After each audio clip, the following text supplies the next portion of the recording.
भंडारा जिल्ह्यात काल सायंकाळी वादळी वाऱ्यासह अवकाळी पावसानं जोरदार हजेरी लावली आहे। या नैसर्गिक आपत्तीचा सर्वाधिक फटका तुमसर तालुक्यातील भात उत्पादक शेतकऱ्यांना बसलाय। हातातोंडाशी आलेला घास हिरावला जाण्याची भीती निर्माण झाली आहे। विशेषतः तुमसर तालुक्यात या पावसाची चांगलीच हजेरी पाहायला मिळाली आहे। जोरदार वादळी वाऱ्यामुळे शेतातील उभं भात पीक हे जमीनदोस्त झालंय। अनेक ठिकाणी भाताची कापणी सुरू होणार होती, तर काही ठिकाणी पीक लोंब्या भरण्याच्या अवस्थेत होतं। वादळी वाऱ्याचा वेग इतका प्रचंड होता की अनेक शेतातील डोलणारं उन्हाळी भात पीक पूर्णपणे जमिनीला टेकलंय। शेतात पाणी साचल्यानं आता पिकाला मोड फुटण्याची किंवा दाणे काळे पडण्याची शक्यता वर्तवली जाते। या अवकाळी पावसामुळे तुमसरमधील शेतकरी पूर्णपणे हवालदिल झालाय। आता शासनानं तत्काळ पंचनामे करून नुकसान भरपाई द्यावी अशी मागणी आता जोर धरू लागली आहे। पाऊस झाल्यामुळे हा वादळी पाऊस झाल्यामुळे धान पूर्ण झोपला आहे आणि पावसात याच्या पांढरे लोंब आता हे होण्यास चालू झालेलं आहे। तरी पण मी शासनाला एवढी विनंती करतो की शासनाने लवकरात लवकर नुकसान पंचनामे आदेश काढावे आणि आम्हा शेतकऱ्यांना नुकसान भरपाई मिळेल अशी आम्ही शासनाकडून आशा करतो। कोरेगाव विधानसभा मतदारसंघातील राजकीय वातावरण सध्या चांगलंच तापलंय। शिवसेनेतील अंतर्गत गटबाजी आता उघडपणे समोर आली आहे। निमित्त होता माजी नगराध्यक्ष राजाभाऊ बर्गे यांच्या कोरेगाव शहरातील संपर्क कार्यालयाचं आणि 3 नवीन शाखांचं उद्घाटनाचं। या कार्यक्रमाला पालकमंत्री शंभूराज देसाई यांनी हजेरी लावली। मात्र विद्यमान आमदार महेश शिंदे यांची अनुपस्थिती पुन्हा एकदा ठळकपणे जाणवली आहे। एवढंच नाही तर राजाभाऊ बर्गे हे खरं तर आमदार महेश शिंदे यांचे निकटवर्तीय म्हणून ओळखले जातात। मात्र कार्यक्रमाच्या एकाही पोस्टर बॅनरवर आमदार महेश शिंदे यांचा फोटो नव्हता। जिल्हा परिषद निवडणुकीत अध्यक्ष उपाध्यक्ष निवडीवेळी महेश शिंदे यांनी घेतलेल्या पक्षविरोधी भूमिकेमुळे शिवसैनिकांमध्ये असलेली नाराजी या निमित्तानं पुन्हा एकदा दिसून आली आहे। राजाभाऊ बर्गे यांनी उपमुख्यमंत्री एकनाथ शिंदे यांच्या उपस्थितीत पक्षात प्रवेश केल्यानंतर त्यांना पालकमंत्री शंभूराज देसाई यांचं मोठं पाठबळ मिळत आहे। सातारा जिल्ह्यातील कोरेगाव तालुक्यामध्ये राजकीय घडामोडींना मोठा वेग आल्याचं चित्र पाहायला मिळते। मी सध्या कोरेगावमध्ये आहे, तुम्ही बघू शकताय। शिवसेनेच्या जनसंपर्क कार्यालयाचं उद्घाटन मंत्री शंभूराज देसाई यांच्या हस्ते करण्यात आलं।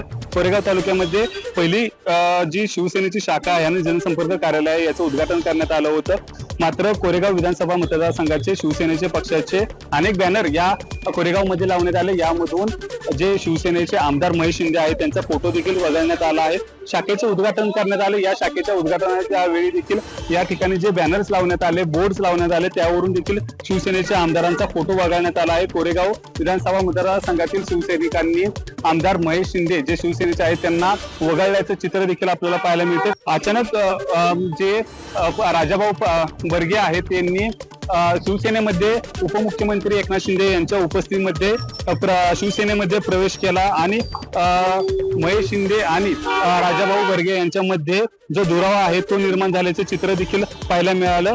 राजाभाऊ बर्गे यांच्या वतीने जनसंपर्क कार्यालयाचं उद्घाटन करण्यात आलं आहे। उद्घाटनाला आमदार महेश शिंदेंनी पाठ देखील फिरवल्याचं दिसताना आपल्याला पाहायला मिळते। पुढच्या काळामध्ये शिवसेनेमध्ये आमदार महेश शिंदे यांची भूमिका काय असेल यांच्या भूमिकेकडे देखील सर्व जिल्ह्याचं लक्ष लागल्याचं पाहायला मिळते।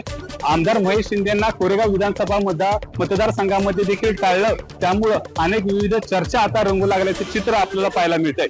कॅमेरामन ओंकारसह वैभव बोडके, एबीपी माझा, सातारा। संपर्क कार्यालयाचे उद्घाटन, शाखांचे उद्घाटन अशा पद्धतीचा कार्यक्रम घेतला। तुम्ही पाहिलं असेल काल नियोजन झालं आणि आज किती उत्स्फूर्त प्रतिसाद कोरेगाव नगरीमध्ये लोकांनी शिवसैनिकांनी या ठिकाणी दिलेला आहे। राजाभाऊंनी जो निर्णय आदरणीय एकनाथ शिंदे साहेबांच्या नेतृत्वाखाली शिवसेनेमध्ये पक्ष प्रवेश करायचा घेतला, लोकांना तो रुचलेला आहे। लोकांनी त्याचं भरभरून स्वागत केलेलं आहे आणि आम्ही दोघांनी आदरणीय शिंदे साहेबांनी मी भावना आश्वासित केलेलं की पूर्ण ताकदीनं पक्षाची ताकद, पक्षाची संघटना तुमच्या पाठीशी उभे राहील।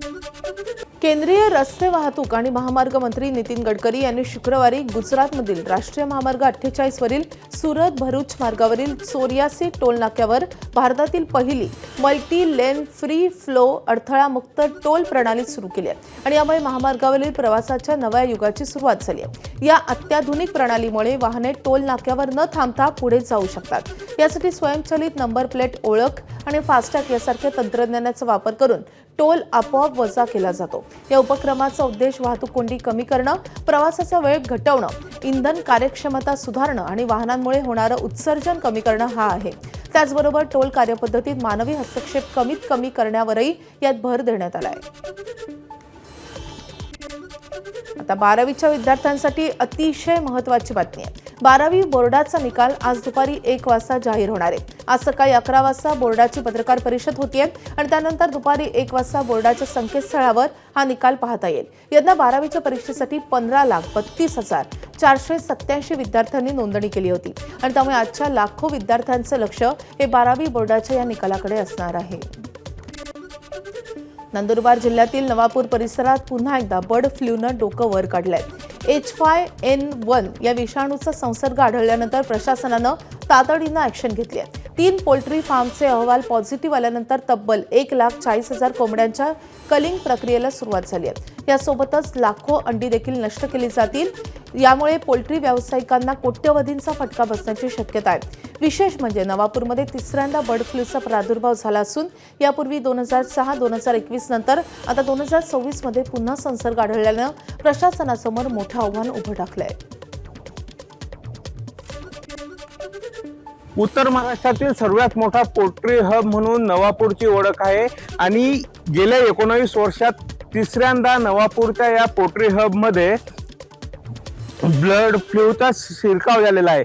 नवापूरमधील 3 पोल्ट्री फार्ममधील नमुने पॉझिटिव्ह आल्यानंतर पशुसंवर्धन विभागातर्फे कलिंग ऑपरेशन सुरू करण्यात आलेलं आहे.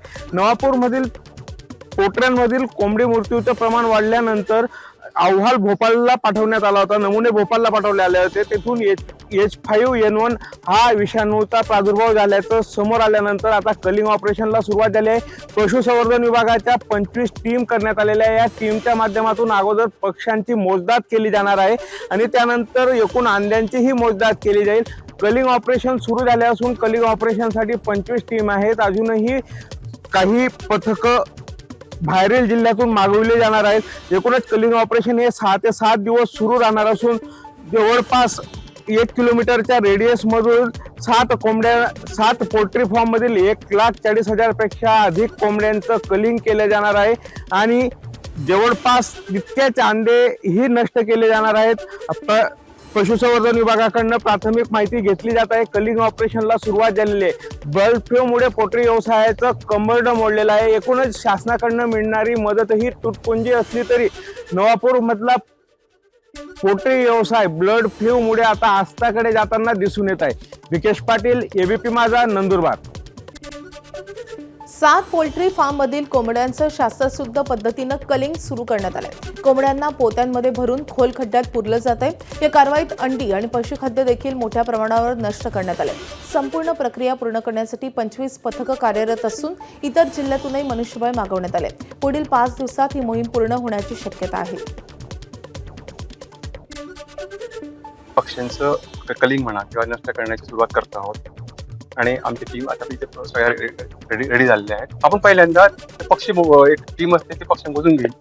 मोजल्यानंतर कलिंग सुरू होतील आणि कलिंग त्या जे पक्षी आहेत ते गठ्ठा पोत्यात भरून त्या जो डम्पिंग हे असतो डिच असतो तिथे पोहोचले जाते आणि मग त्यांना वरतून आपण नष्ट केलं जाईल. आमच्या जो रिपोर्ट आहे त्या 7 पोल्ट्री फार्मचा आहे तो आणि त्यामध्ये जवळजवळ 1,40,000च्या आसपास आमच्याकडे टेंटेटिव्ह फिगर आहे.